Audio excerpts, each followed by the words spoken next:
You know, I heard you married me for my money. What? I couldn't help but let out a bewildered cry. Sure, Steve's salary at his trading company was probably above average for his age group, and his late father had left an inheritance. But why would he suddenly accuse me of marrying for money now? It was obvious Rachel had filled his head with lies. I'm divorcing you because you're just after my money.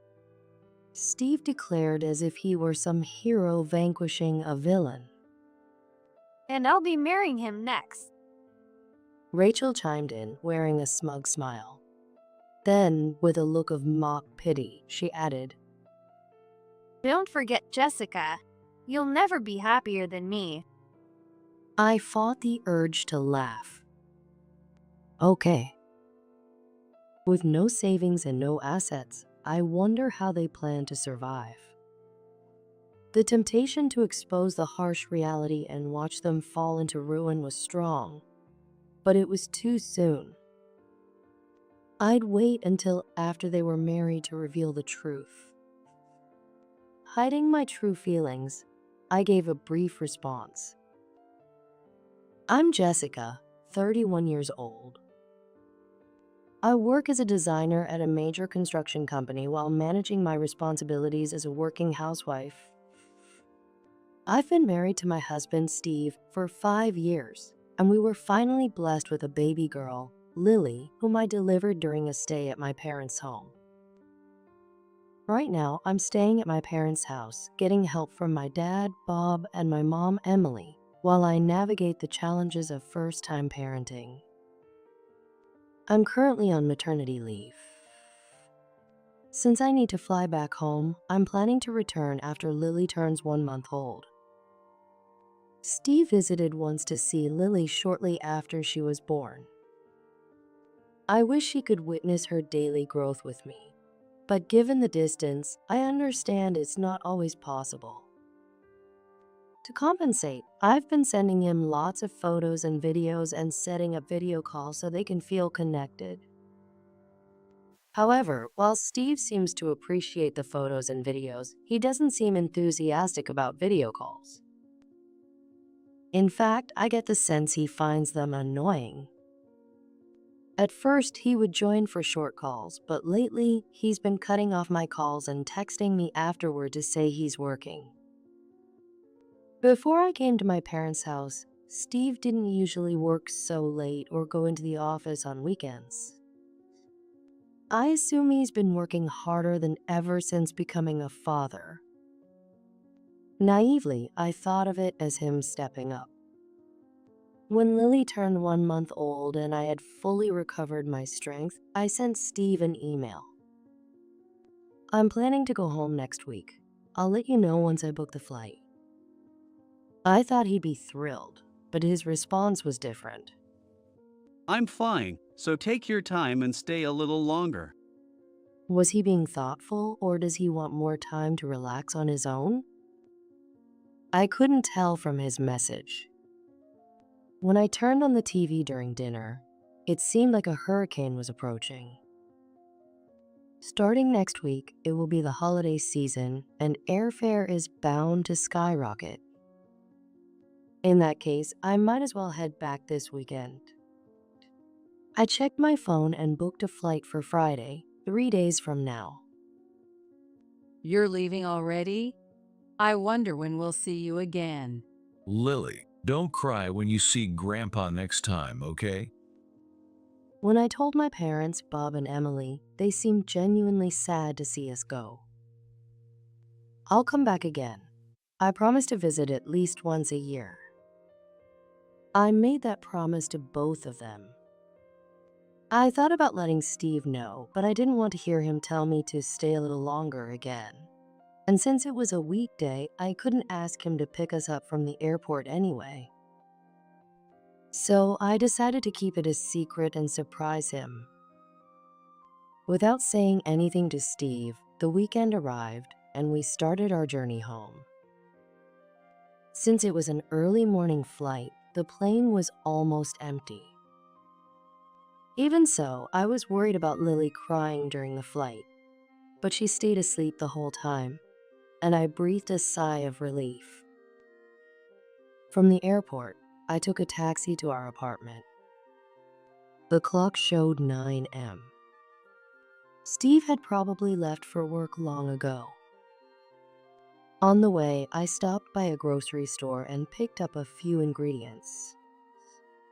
I was sure that while I was away, Steve had been relying on takeout or ready-made meals from the store. He's not the type to cook for himself. I wonder if he'll be happy with a home-cooked meal after so long. When we arrived at our apartment building, I looked up at it. Steve and I had pooled our savings to buy this 10-story building when we got married. Our unit is on the 8th floor. From today, this is your home, Lily. Reuniting with Lily, who had grown so much, and cooking a homemade meal after so long. Imagining Steve's delighted reaction made me smile without realizing it. Though I was tired from the trip, I was certain the apartment would be messy and that the laundry had piled up. I wanted to get everything in order and prepare a delicious meal before Steve came home. Standing in front of the door, I felt a sense of anticipation. Our life as a family of 3 was about to begin. It felt like opening the door to a new chapter as I turned the key and stepped inside. At that moment, I felt something was off. There was a pair of women's shoes that didn't belong to me. Whose shoes are these? It was also strange to see Steve's work shoes by the door. Is he taking the day off? Steve, are you home? I called out as I walked toward the living room, but there was no reply. However, I could hear some noises coming from the bedroom. I set my bags on the table and called out again. Steve, are you sleeping? I kept my voice low so as not to wake Lily, who was sleeping against my chest. When there was no answer, I reached for the bedroom door. Jessica, weren't you supposed to come home next week? Steve emerged from the room, making me jump in surprise. He looked flustered, his hair messy, clearly having just woken up. There's a hurricane coming, so I came back early. I wanted to surprise you, but I'm the one who got surprised. Are you off work today? Well, yeah, kind of. Steve's hesitant reply confused me, but I shifted my focus and showed him Lily's face. She's changed a lot, hasn't she? Starting today, take good care of her, Daddy. Oh, well, sure, I'll do my best. You're being so formal with Lily, I said, laughing at his response. But in the next moment, my smile vanished. Someone who shouldn't have been there walked out of the bedroom. Is this really a time to laugh? Rachel, why are you here? Rachel was my best friend from high school and college. Even after I got married, she lived near us, just a stop away on the train, and we occasionally met up. And now Rachel had come out of our bedroom. As I stood there, unable to grasp the situation and feeling utterly shaken, Rachel shot me a cold glare and said this. Steve and I are getting married. While you were staying at your parents' house, we were living here together. What is Rachel talking about? Steve is married to me. I couldn't stay calm, but I desperately tried to piece things together in my mind. As unbelievable as it seemed, it was clear the two of them were in a romantic relationship. When did it start? I directed the question to Steve, but it was Rachel who answered. Since you went to stay with your parents, so about 2 months ago. Oh, here we go again. I was reminded of a feeling I had long forgotten. Rachel had always been like this, wanting whatever I had since high school. We became friends after sitting near each other in class and then joined the same sport activity together at her suggestion. I had decided to continue playing volleyball, a sport I had been involved in since middle school, so I told Rachel. Despite having no experience, she joined the volleyball team as well. I love you, Jessica. I just want to do everything together. She wore the same volleyball shoes as me and wiped her sweat with a towel of the same pattern. We even went shopping for school bags together, and she chose the same one as mine. When I cut my hair, she went to the same salon and got a similar haircut. At first, I was happy, but as everything started to match, I began to feel self-conscious about the way others looked at us, and I sensed something wasn't right. I tried to put a little distance between us, but Rachel never allowed that to happen. Jessica, are you avoiding me? Please don't. It makes me sad. If I'm doing something wrong, I'll fix it. Her straightforwardness was endearing, and in the end, I couldn't pull away from her. But it wasn't just things that Rachel wanted. I like Ryan from the soccer team. When I confided in Rachel about my feelings, she came to me the next day, looking apologetic, and said this. Ryan confessed to me, and now we're dating. I'm sorry, Jessica. I know you like him. At the time, I was too shocked and surprised to process it. It couldn't be helped, but of all people, I never expected it to be Rachel. Still, that was only the beginning. Every time I liked someone, this pattern repeated itself. Later, I heard from others that it was Rachel who confessed to Ryan, not the other way around. She had pressured him into dating her, only for them to break up soon after. Whoever I liked became Rachel's boyfriend. Looking back, it's strange that I remained friends with her for so long. Rachel chose the same college as me, and we left our hometown together. Perhaps in some way, I was also dependent on her. Having Rachel with me in a place far from home felt reassuring. After graduation, I got a job, while Rachel didn't settle into a stable career and hopped between part-time jobs. However, since we didn't live far apart, we would meet on weekends and share updates about our lives. But the one thing I never told Rachel was that I had fallen for Steve. It wasn't until we started dating and were planning to get married that I finally told her.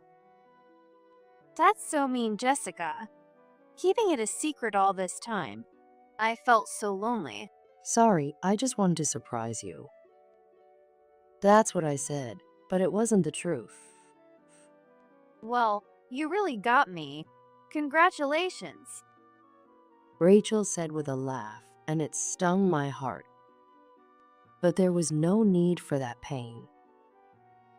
As expected, 5 years later, Rachel ended up taking what was most precious to me. I thought she'd never go as far as to destroy my marriage, so I told her about it.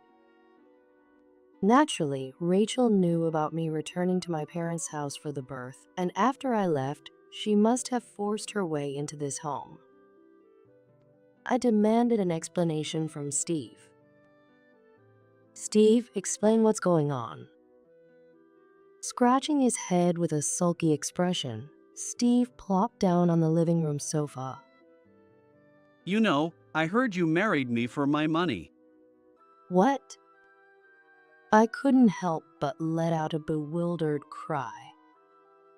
Sure, Steve's salary at his trading company was probably above average for his age group. And his late father had left an inheritance. But why would he suddenly accuse me of marrying for money now? It was obvious Rachel had filled his head with lies. The sheer stupidity of it made my feelings for him fade instantly. I don't want to waste another second of my life on this. I'm divorcing you because you're just after my money. Steve declared as if he were some hero vanquishing a villain. And I'll be marrying him next. Rachel chimed in, wearing a smug smile. Then, with a look of mock pity, she added, Don't forget, Jessica. You'll never be happier than me. I fought the urge to laugh. Okay. With no savings and no assets, I wonder how they plan to survive. The temptation to expose the harsh reality and watch them fall into ruin was strong, but it was too soon. I'd wait until after they were married to reveal the truth. Hiding my true feelings, I gave a brief response. Steve had already prepared the divorce papers. Under Rachel's instructions, he must have filled them out. Even the guarantor sections had been signed by people I didn't know, leaving only my signature. I signed without the slightest hesitation. Then, to ensure the papers wouldn't be forgotten and left unsent, I decided to hold on to them myself. Make sure you file it. Does she really think I can't let go and won't submit the divorce papers? Ridiculous. I will. With that, I left the apartment. I'll probably never come back here, so I'll have them throw out all my belongings. Everything in that place now felt tainted to me. I took the elevator down and called my mom from the building's entrance. Mom, I'm sorry. I'll explain when I see you, but can I come back home now? That was all I could manage to say. As tears streamed down my face and I sobbed like a child, my mom responded gently without asking any questions. Come home safely, dear. I hailed a taxi, stopped by the court to file the divorce papers, and headed to the airport. Thankfully, I was able to purchase a plane ticket right away. Sitting by the window, I thought back to everything that had just happened. Rachel had been sleeping in that bedroom with Steve every night and spending time with him in that living room. It made sense now why Steve had avoided video calls. Steve, who was cheating at the very moment he was becoming a father, and Rachel, my so-called best friend who moved in while I was away and stole him from me. I couldn't forgive either of them. Carrying my 1-month-old daughter, Lily, and making a round trip between home and my parents' house in one day was probably only possible because of the adrenaline. The moment I saw my parents' faces at the airport, my strength gave out and I sank to the ground while still holding Lily. They helped me into the car, and when we got home, I handed Lily to them, skipped dinner, and slept straight through until morning. Good morning. Are you feeling better? Breakfast is ready, so let's get some food in you first. I ate the breakfast my mom had prepared while watching my dad gently soothe Lily. I have to stay strong from now on. The warm, delicious meal gave me a sense of strength. First, I needed to tell my parents everything. After breakfast, I cleared the dishes and began recounting what had happened. My parents listened silently until the very end, but I could see the anger in their expressions. Still, my dad spoke kindly.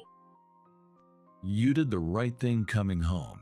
Don't worry about anything from here on out. This is your and Lily's home now. My mom nodded firmly in agreement. Touched by their kindness, I felt strength returning to both my mind and body.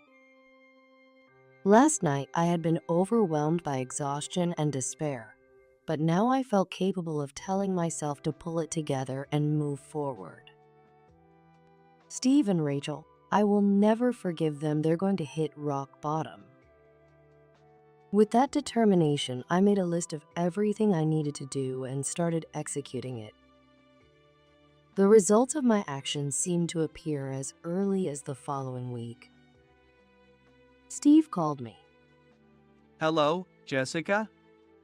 I've been getting all these past due notices. What's going on? The mortgage, the car loan, you've been paying them, right?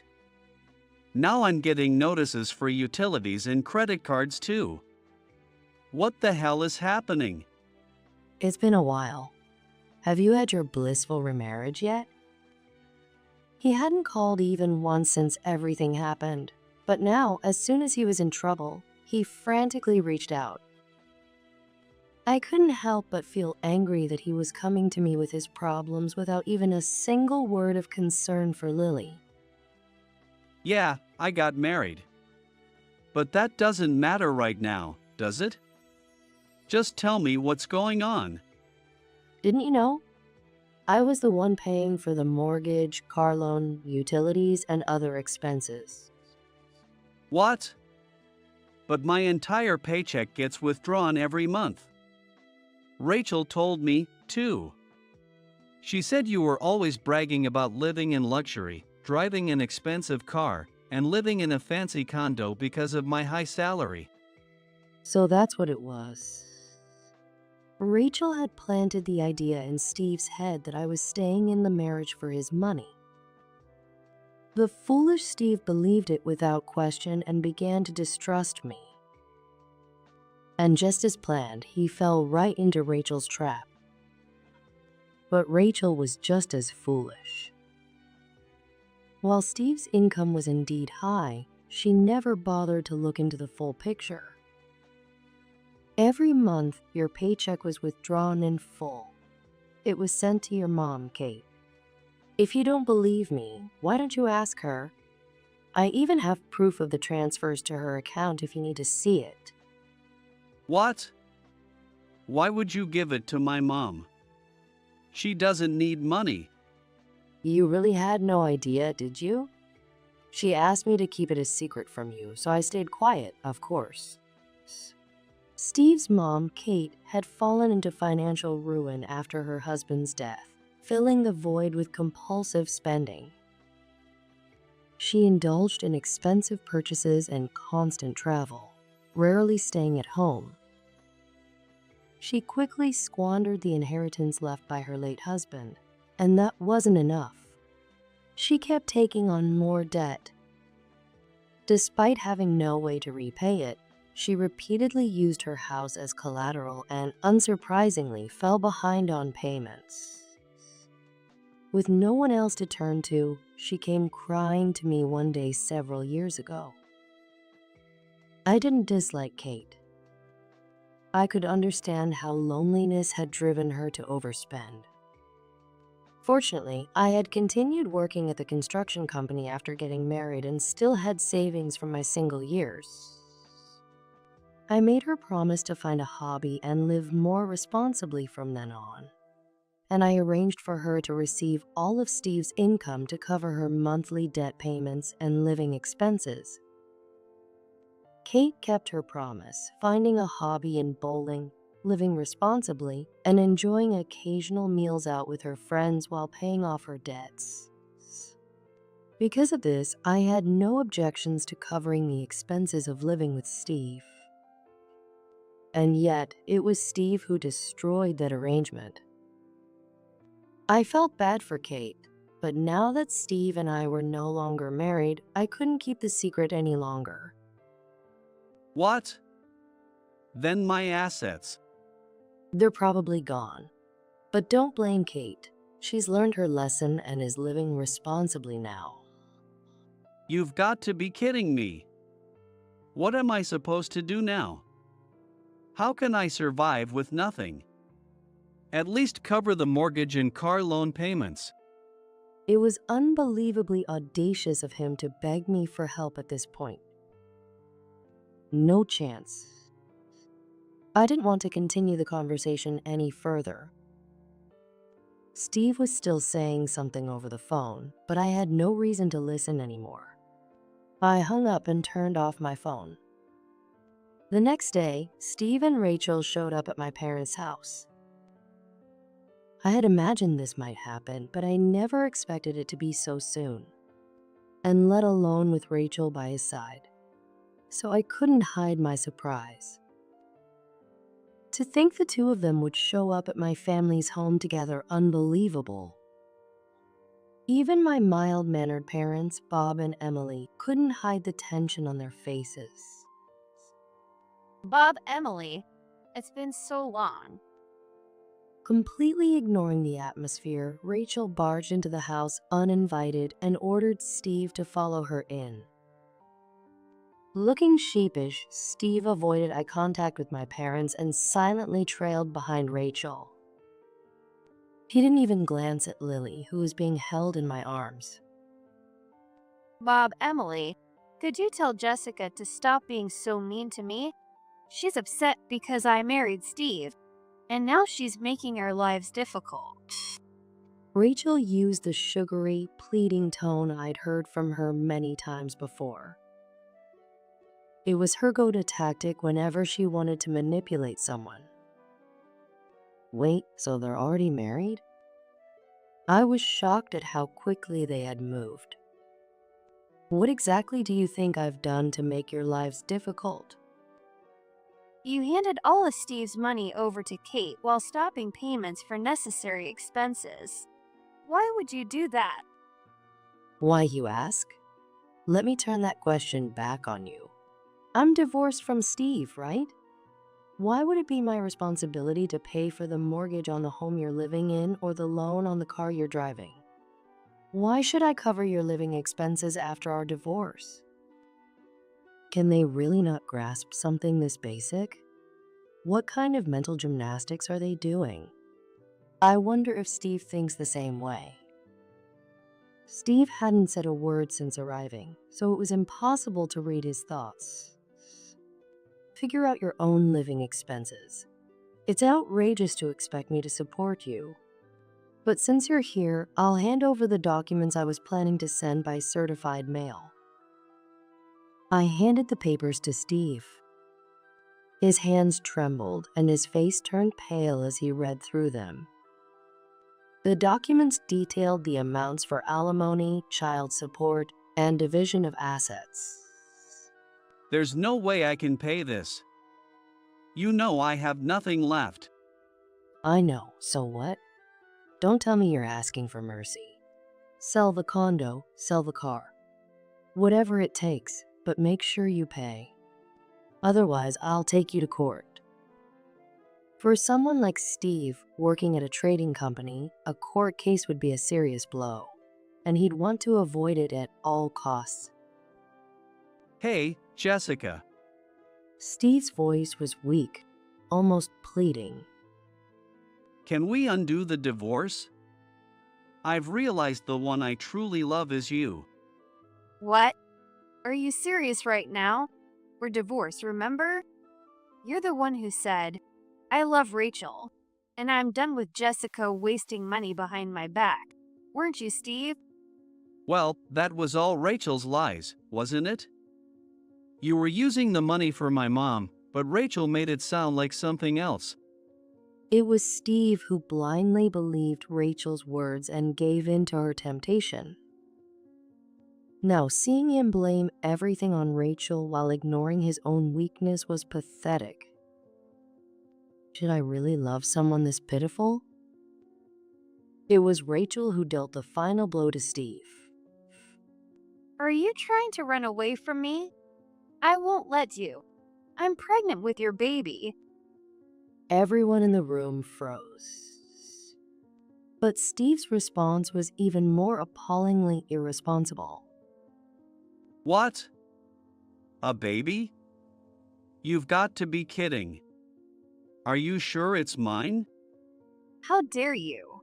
Of course, it's your child. You better take responsibility.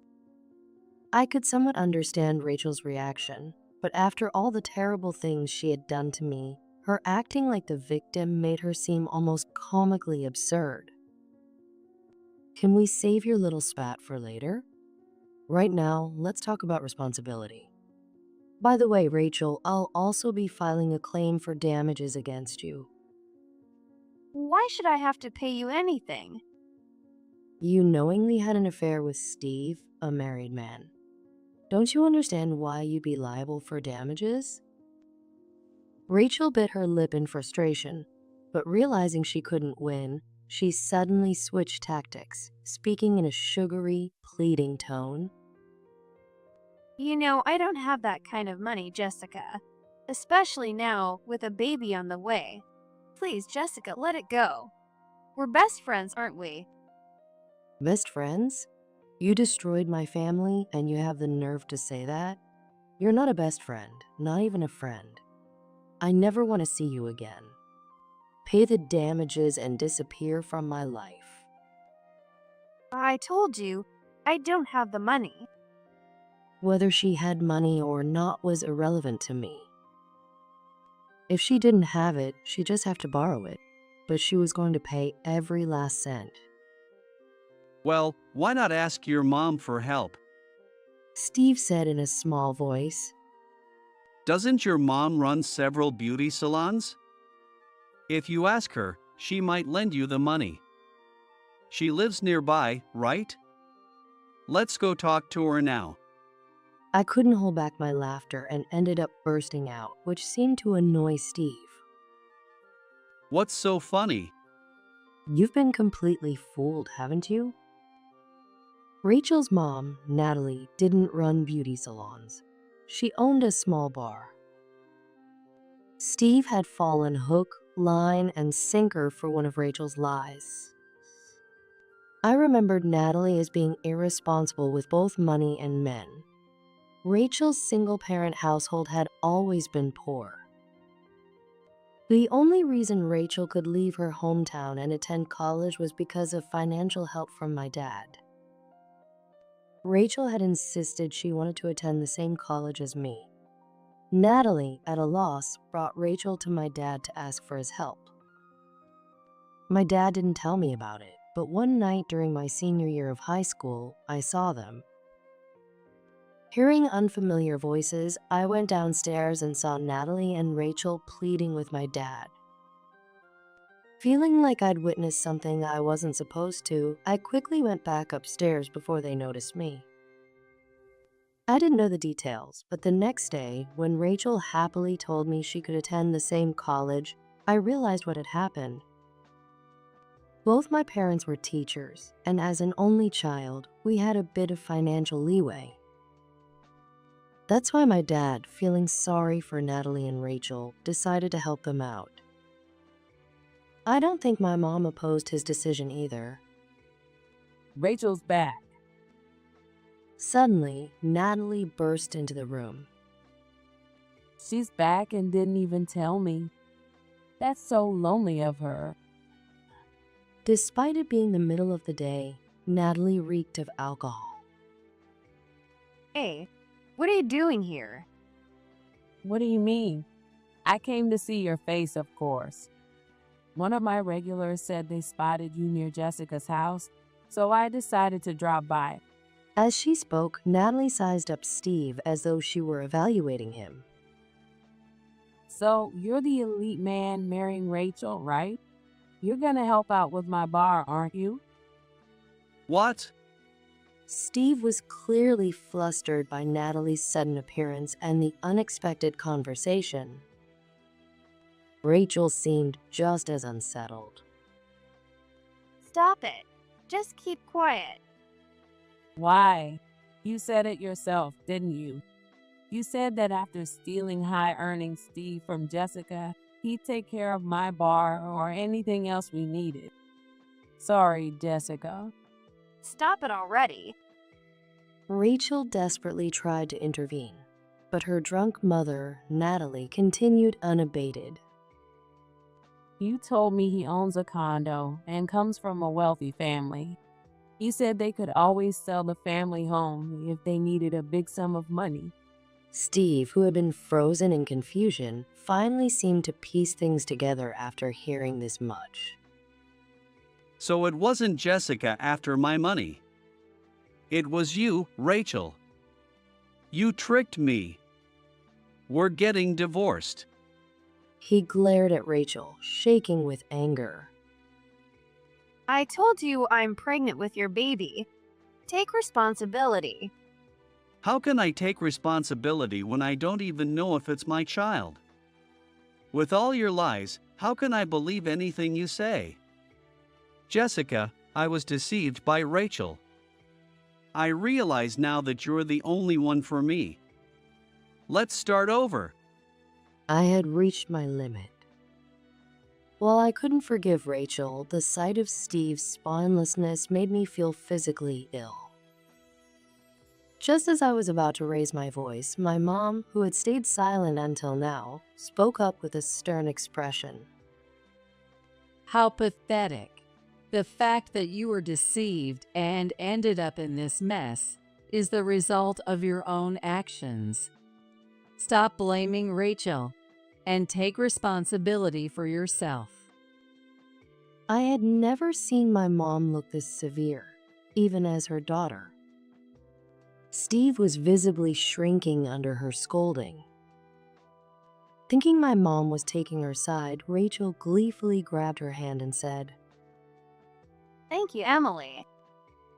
but my mom shook her hand off. You're just as pathetic, Rachel. Stop trying to rely on others and stand on your own 2 feet. It was such a quintessentially mom thing to say. My mom worked tirelessly to support my dad, raised me, and cared for my grandparents in their final years. Her struggles must have been extraordinary. Yet she never complained, always remaining calm and kind, a gentle but strong woman. You both will take full responsibility for destroying Jessica's family. With that, my mom made them write a written pledge.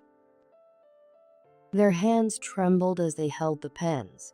Whether from anger or fear of what lay ahead, I couldn't tell from their expressions.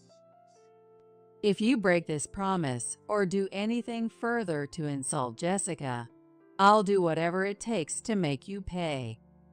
Now take Natalie and leave immediately. Seeing my mom so fiercely angry on my behalf filled me with gratitude and joy. I'm going to live strong and kind, just like my mom. Strength surged through both my heart and body. You will keep this promise for Lily's sake. And remember, I'll do whatever it takes to ensure it. Perhaps sensing the determination of two mothers, Steve and Rachel grabbed Natalie's arm and hurriedly left as if fleeing. Thank you, Mom. When I looked at my mom in the now quiet room, she gave me her usual gentle smile and nodded. I didn't even get a chance to step in. Seeing my dad scratching his head with an awkward smile, my mom and I couldn't help but burst out laughing. Afterwards, Steve had to sell both the condo and the car to cover the alimony and asset division. With Rachel's portion of the damages added, he was left with nothing. He now pays child support monthly. Steve and Rachel lived in her small apartment, but as paying the rent became difficult, they moved into Steve's family home. Even so, with Kate's debt repayments and child support hanging over him, Steve worked weekends delivering pizza, but the relentless work-filled schedule seemed to take a toll on his mental health. He eventually stopped going to his main jobs at the trading company and resigned. Now he delivers pizza full-time, even on weekdays. The following year, Rachel gave birth to a healthy baby girl. A suspicious Steve ordered a DNA test, which confirmed that the child was indeed his. With a new baby, their already strained finances worsened. Unsurprisingly, Steve's income couldn't support them. Rachel left the baby with Kate and began working at a nearby grocery store. Their hectic and impoverished lifestyle led to constant arguments between Rachel and Steve. Still, I imagine Kate might be finding some joy in caring for her grandchild, freed from the loneliness she once felt. That thought brings me a small sense of relief. 6 months have passed since then. Lily and I are still living with my parents. I explained the situation to my company, and they allowed me to work remotely. Given the nature of my job, remote work was already common, so being far from the office hasn't posed much of a challenge. The words my mom said to Rachel that day, "Stop relying on others and stand on your own 2 feet," continue to resonate with me. Determined not to lean on my parents, I've been tackling both parenting and work with everything I have. Of course, my parents' help has been invaluable, but I've been giving my all to do what I can. My hard work paid off when the home designs I created to accommodate young families like mine became a hit, significantly boosting housing sales. My designs were even featured on TV and in magazines, and I now regularly do interviews during appearances. At first, I was nervous, but I think I've gotten better at speaking over time. With my kind parents, adorable Lily, and fulfilling job, I'm at the peak of happiness.